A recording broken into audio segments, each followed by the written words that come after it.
আমরা সকালবেলা 7টা নাগাদ বেরিয়েছি।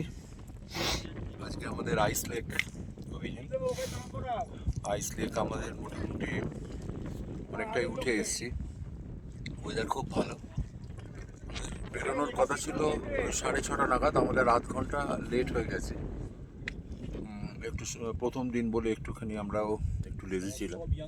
একদম মেম্বাররা সবাই দারুণ আছে, প্রত্যেকের শরীর খুব সুন্দর আছে, সবাই খুব সুন্দর ট্রেক করছে। মোটামুটি আমরা প্রায় অনেকটাই আইস লেকের জন্য উঠে এসেছি। আমরা যে জায়গাটায় দাঁড়িয়ে আছি সেই জায়গাটা দেখাচ্ছি, ওই দিকটা দেখো।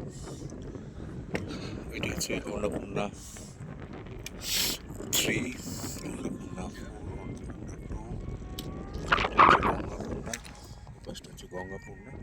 পুরো একটা ফুল দারুণ রেঞ্জ, পুরোটা একদম এখান থেকে দেখা যাচ্ছে।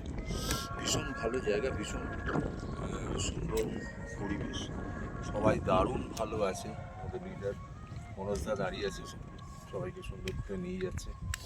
বাকি সবাই এখানে আছে, সুরজদা আছে, দীপঙ্কর আছে, বাকি সবাই ওপর দিকে উঠে গেছে, লালটুদা আছে। আমরা আস্তে আস্তে এগোচ্ছি, আমরা আজকে আইস লেকের দিকে এগোচ্ছি, আমরা পরে আসছি।